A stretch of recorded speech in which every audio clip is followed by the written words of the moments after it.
아멘.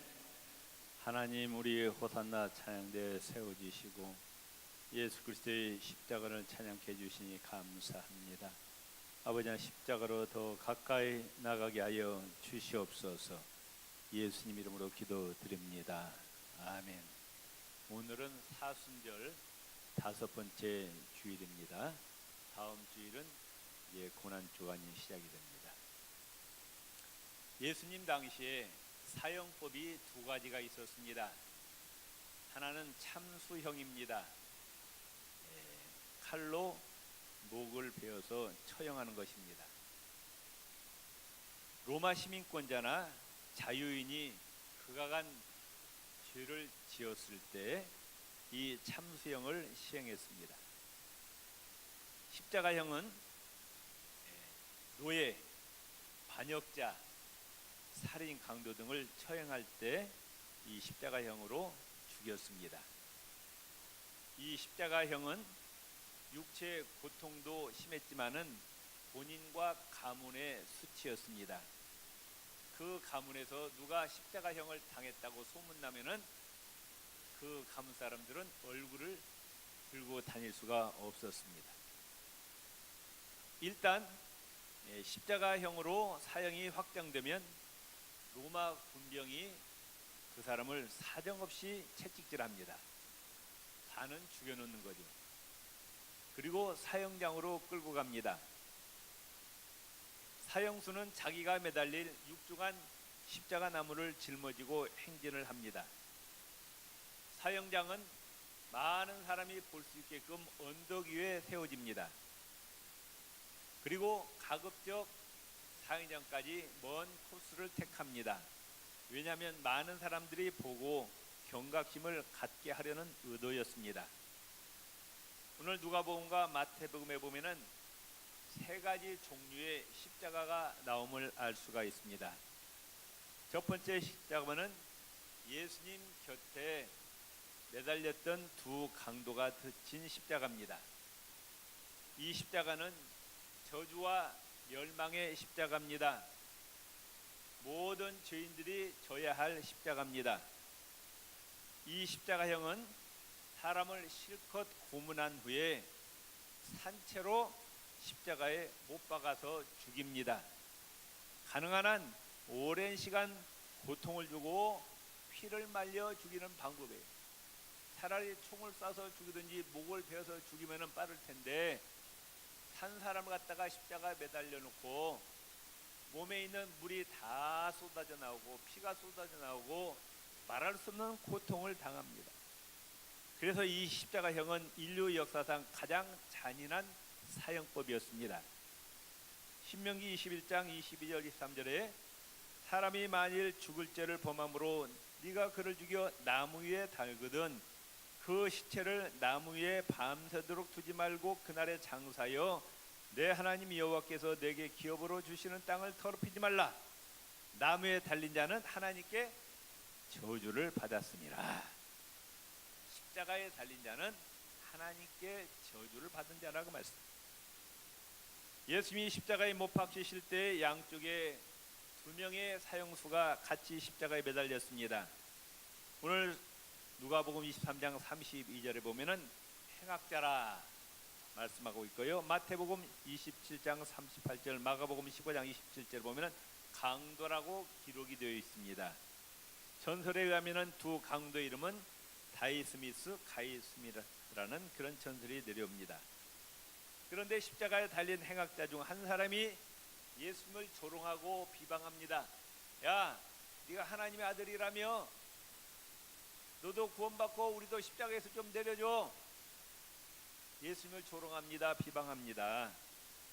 그런데 그 옆에 또 다른 행악자는 오히려 예수님을 조롱하고 욕하는 행악자를 꾸짖으면서 자기 옆에 지금 돌아가시는 그 예수님이 보통뿐이 아니라 하나님의 아들이심을 알아봤어요.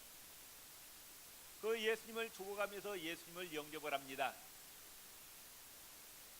40절 41절 상반절에 보면은 하나는 그 사람을 꾸짖어 이르되 네가 동일한 정죄를 받고서도 하나님을 두려워하지 아니하느냐. 우리는 우리가 행한 일에 상당한 보응을 받는 것이니 이에 당연하거니와. 너나 나나 지금 십자가에 못 박혀 죽는데 이것은 너와 내가 마땅히 지은 죄값이다 그 말. 그렇습니다. 모든 인간은 다 하나님 앞에 죄인입니다. 모든 인간은 다 십자가에 못 박혀 죽어야 합니다. 로마서 6장 23절에 보면은 죄의 삭은 사망이라. 그런데 로마서 3장 10절에 보면은 의인은 없나니 하나도. 로마서 3장 23절에 보면은 모든 사람이 죄를 범하였음에 하나님의 영광에 이르지 못한. 인간의 피 속에는 아담의 원죄의 피가 흐르고 우리는 이 땅에 살면서 머릿속으로 가슴으로 손과 발로 온갖 죄를 저지릅니다. 하나님 보시기에 모두 다 죄인이라고 말씀합니다. 그래서 이 땅에 살고 있는 모든 인생은 원죄와 자범죄 때문에 하나님 앞에 사형 선고를 받은 행악자들. 세상을 산다는 것은 하루하루 멸망의 지옥을 향해서 달려가고 있는 거라고. 하루 지나고 한 달 지나고 1년이 지나면 어디에 더 가까워지는 거예요? 지옥에 가까워지는 거예요. 이게 인생이라고 말이에요. 그 사람이 대통령이든 재벌이든 박사든 하나님 보시기에 모두 다 죄인이라고 말씀합니다. 하나님을 물렁하게 보지 마세요. 하나님은 우습게 여기는 사람이 있는데 하나님은 사랑의 하나님만이 아니에요. 예수 그리스도 안에서 사랑을 베풀지 예수 그리스도 밖에서는 사랑이 없습니다. 하나님은 공의의 하나님이셔요. 죄 지은 자를 그냥 두시지 않습니다. 반드시 죄값을 물어 처벌하십니다. 하나님에게는 특사라는 것이 없어요. 반드시 죄를 지으면 죄값을 묻는다고 말씀합니다. 시편 7편 12절에 이렇게 말씀하고 있어요.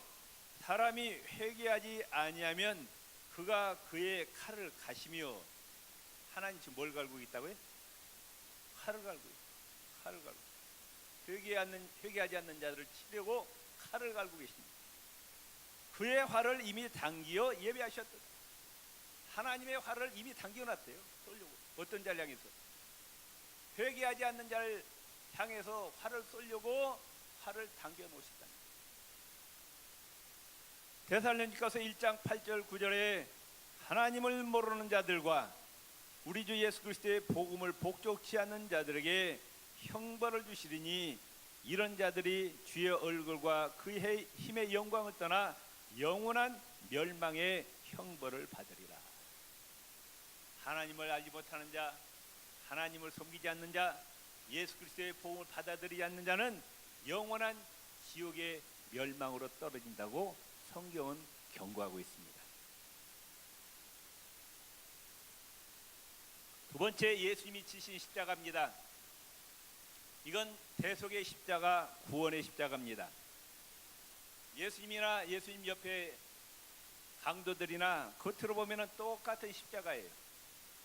그러나 예수님의 십자가는 전혀 다릅니다.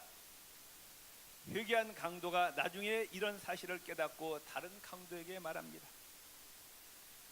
누가복음 23장 41절 하반절에 보면은 이 사람이 행한 것은 옳지 않은 것이 없느니라.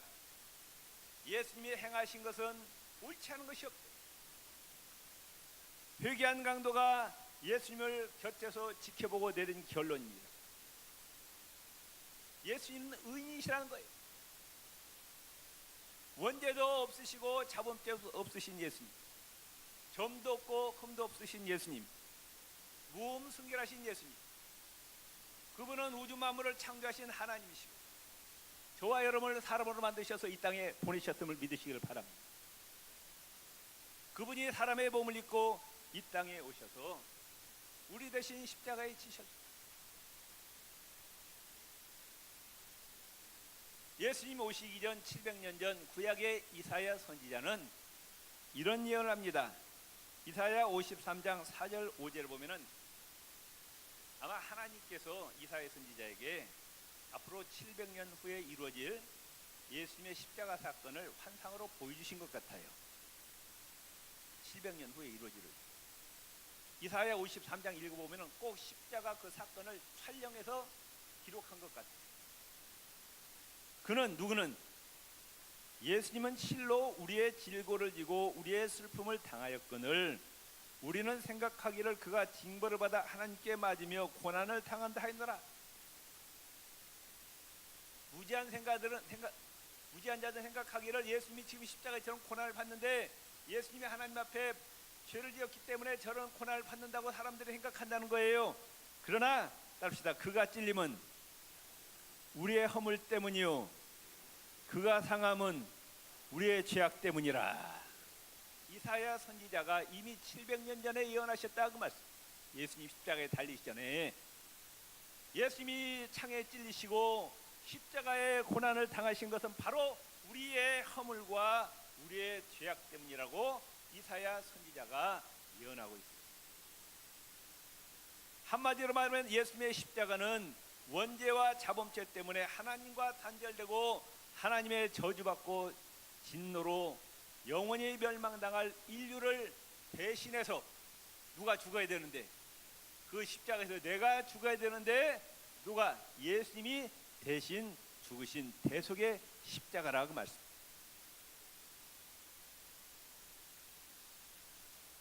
그런데 이 예수님의 십자가 사건을 두고 어떻게 반응하느냐에 따라서 그 사람의 영원한 운명이 결정되어집니다. 옆에 있던 강도는 예수님이 하나님의 아들이심을 알아봤어요. 예수님이 지금 죽으심은 예수님의 죄 때문이 아니라 온 인류의 죄를 담당하시고 죽으심을 깨달았다고 말씀. 이게 은혜예요. 아멘. 뭐라고 예수님께 고백합니까? 예수여 당신의 나라 임하실 때 나를 기억하옵소서. 예수님이 이제 곧 하늘나라로 올라가실 텐데 올라가실 때 저를 구원하여 주소서. 나도 낙원에 들어가게 하옵소서. 회개한 강도의 고백과 강구를 들으신 예수님께서 어떻게 말씀하십니까? 43절에 내가 진실로 너에게 이르노니 거짓말이 아니라는 거예요. 오늘 네가 나와 함께 낙원에 있으리라. 지금 어디로 떨어져 있다가 지옥으로 지금 떨어져 있다가 예수님을 알아보고 예수님이 이 죽으심은 나의 죄 때문에 알고 예수님을 고백했더니 그가 낙원으로 올라갔다. 그런데 그 옆에 있던 다른 강도는 예수님을 못 알아본 거예요. 예수님을 조롱합니다. 비방합니다. 자기가 죄인 줄 모르는 거예요. 바로 옆에 계신 예수님이 자기의 죄 때문에 돌아가시길 몰라가지고 예수님을 영접하지 않았다가 영원한 멸망에 들어가고 맙니다. 예수님의 이 십자가의 사건은 시간과 공간을 초월하는 사건임을 믿으시기를 바랍니다. 예수님 2000년에 십자가에 돌아가셨는데 그게 2000년 지난 나에게 지금 무슨 효력이 있겠느냐? 예수님은 지금 부활하셔서 시간과 공간을 초월하시고 온 우주 만물에 충만하시고 예수님의 이 십자가 사건은 시간과 공간을 초월해서 효력이 있음을 믿으시기를 바랍니다. 요한복음 3장 36절에 말씀하고 있어요. 아들을 믿는 자는 영생이 있고 아들을 순종치 아니하는 자는 영생을 보지 못하고 도리어 하나님의 진노가 그 위에 머물러 있느니라. 아멘. 예수님의 하나님의 아들이심을 알고 예수님이 십자가에 죽으심은 바로 나의 죄 때문에 나를 살리시기 위함임을 알고 예수님을 나의 구주로 나의 주님으로 영접하는 자는 모든 죄를 사함받고 영생을 얻고 천국에 들어가게 됨을 믿으시기를 바랍니다. 혹시 오늘 이 자리에 처음 오신 분은 이 시간 예수님을 꼭 영접하시기를 바랍니다. 하나님이 주시는 영원한 생명을 얻으시기를 바랍니다. 그러나 아들을 순종치 않은 자, 예수님을 거부하는 자는 영생을 보지 못하고 하나님의 진노가 그 위에 머물러 있다고 성경은 말씀하고 있습니다. 프랑스의 유명한 사상가인 팔스카는 이와 같이 이야기합니다. 자신이 죄인임을 알지 못하는 이는 희망 없는 죄인. 자신이 죄인임을 깨달아 아는 이는 소망 있는 죄인이라. 참 내가 죄인임을 깨닫는 게 은혜라고 말씀해. 아멘. 믿습니까? 우리는 한 번쯤 내 죄를 가지고 심각하게 고민해 볼 필요가 있어요. 내 이 죄를 어떻게 씻을고, 내 이 죄 문제를 어떻게 해결할고, 이 나의 죄 문제를 가지고 우리는 밤을 새면서 눈물로 호소하면서 우리는 고백할 때가 있어야 돼. 그럴 때 예수님 앞에 나와서 자기의 모든 죄를 자백하고 예수님의 십자가 보혈로 용서받는다고 말씀. 그런데 세상을 살아가면서 자신이 죄인임을 깨닫지 못했다는 그런 어리석은 자예요. 그가 대통령이 됐든 재벌이 됐든 국회의원이 됐든 장관이 됐든 박사가 되었건 자기가 죄인임을 깨닫지 못한 자는 그 죄 때문에 그대로 지옥에 떨어지는 거예요. 옆 사람에게 다 죄인임을 깨달읍시다. 시편 32편 5절에 말씀합니다. 내가 이르기를 내 허물을 여호와께 자복하리라 하고 내가 내 죄를 아뢰고 내 죄악을 숨기지 아니하였더니 고 주께서 내 죄악을 사하셨나이다. 자신이 죄임을 깨닫고 자신의 죄를 숨기지 아니하고 하나님 앞에 다 자복했더니 예수님의 십자가 보혈로 우리의 죄를 다 용서해 주셨다 말씀하고 있습니다. 세 번째 십자가가 있습니다. 이건 모든 예수님의 제자들이 져야 할 십자가입니다. 순종과 사명의 십자가입니다. 26절에 보면은 예수님이 골고다 언덕을 십자가 지고 올라가실 때 일어난 한 사건이 기록되어 있습니다. 그들이 예수를 끌고 갈 때 시몬이라는 구레네 사람이 시골에서 오는 것을 붙들어 그에게 십자가를 지워 예수를 따르게 하더라. 예수님이 채찍을 너무 많이 맞았어요. 이미 초죽음 됐어요. 몸은 갈기갈기 다 찢어졌습니다. 뼈가 다 튀어나왔어요. 내장이 튀어나왔습니다. 더 이상 그 육중한 십자가를 칠 수가 없어요. 가다가 쓰러지고 가다가 쓰러지고 가다가 쓰러지고 그냥 쓰러져 버렸어요. 더 이상 일어날 힘이 없어요. 그래서 로마 군병이 징발권을 가지고 있어요. 누구든지 붙잡아 가지고 일을 시킬 수 있는 권한이 로마 군병이 있습니다. 예수를 보니까 더 이상 십자가를 칠 수가 없어서 그 이제 주위에 사람 보니까 어떤 쓸만한 남자가 하나 있어요. 이 나와 이 십자가를 줘.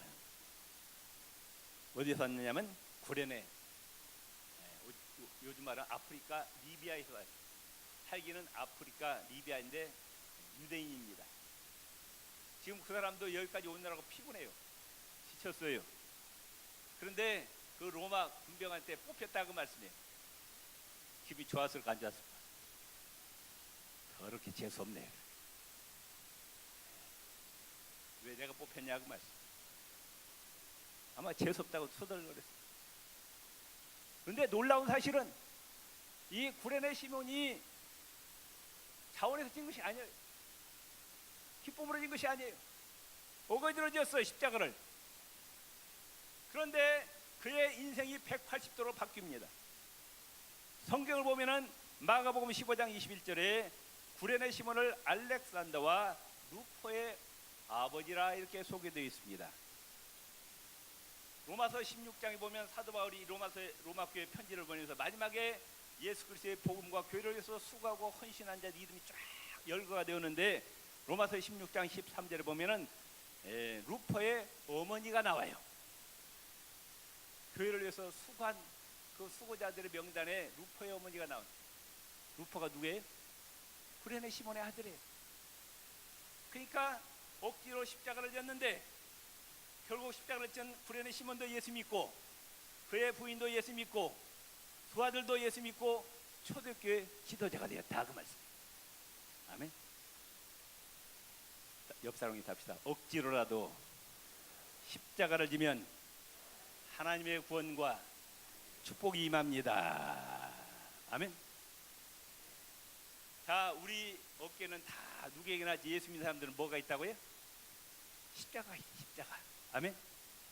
마태복음 16장 24절에 이에 예수께서 제자들에게 이르시되 누구든지 나를 따라 오려거든 자기를 부인하고 자기 십자가를 지고 나를 따르라 말씀하죠. 마태복음 10장 38절에 또 자기 십자가를 지고 나를 따르지 않는 자도 내게 합당하지 아니하니라. 우리에게 다 십자가 있다. 우리의 법인 인사합시다. 우리에게는 다 십자가 있습니다. 아멘. 이 십자가를 회피하지 말라 그 말. 첫째, 순종의 십자가입니다.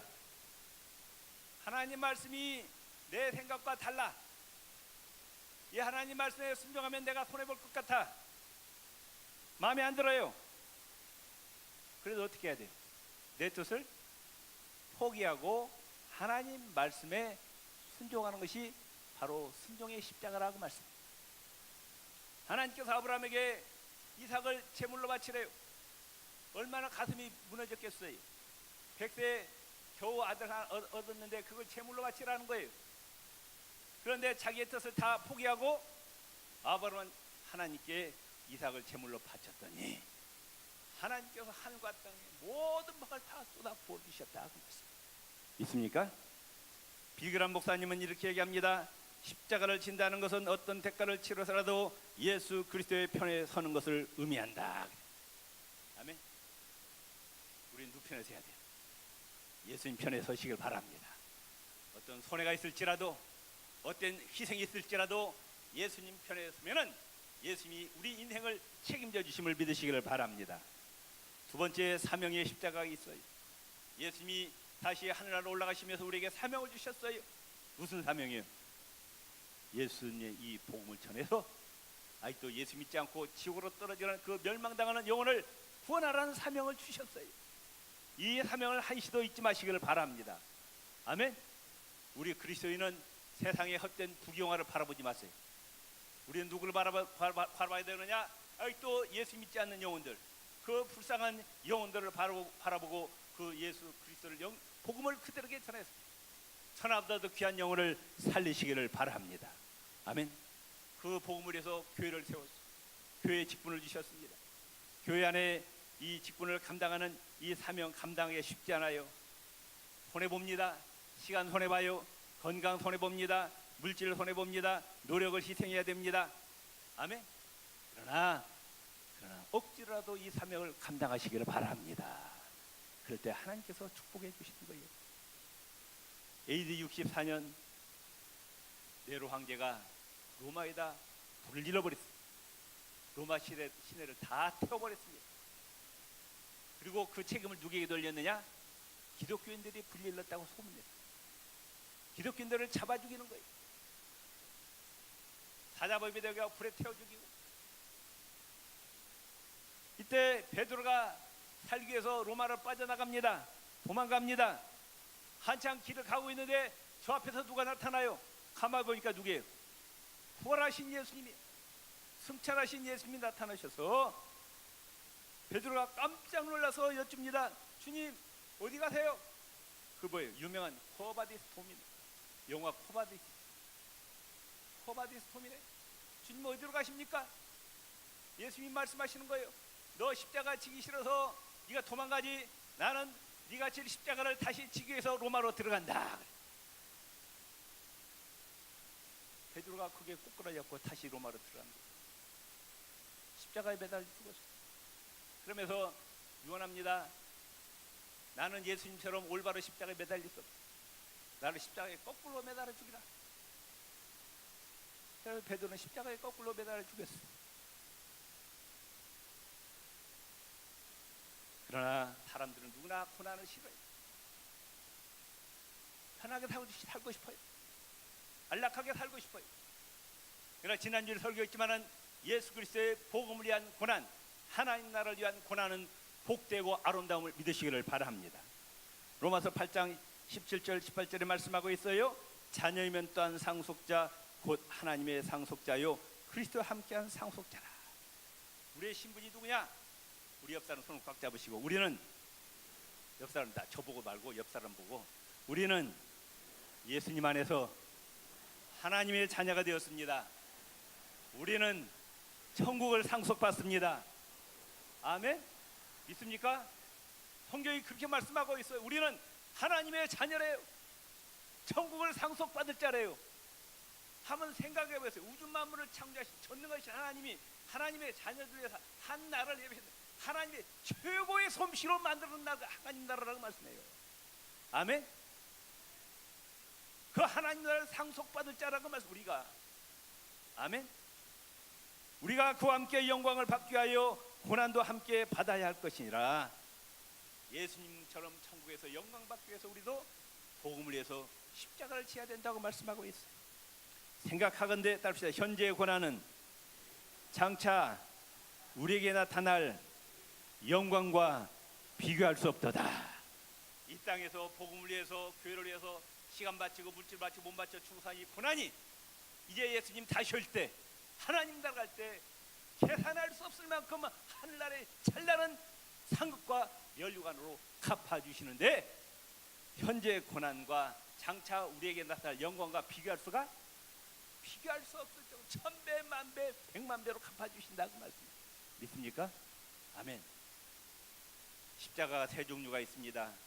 우리가 절대 져서는 안 될 십자가, 강도가 진 십자가 같은 저주의 십자가입니다. 두 번째, 우리가 질 수 없는 십자가, 예수님께서 대신 져주신 대속의 십자가 있습니다. 세 번째, 이제 우리가 질 수 있고 우리가 마땅히 져야 할 십자가, 순종과 사명의 십자가가 있습니다. 이 사순절을 지나면서 예수 그리스도의 대속의 십자가의 은혜와 사랑에 감사하면서 그동안에 소리했던 하나님의 말씀에 대한 온전한 순종과 사명의 십자가를 짊어지고 앞으로 힘차게 나아가시길 주의 이름으로 축원을 드립니다. 주의 한번 부르짖고 기도하시겠습니다. 주여, 할렐루야. 사순절 다섯째 주일을 지나고 있습니다. 하나님 아버지, 예수님의 그 대속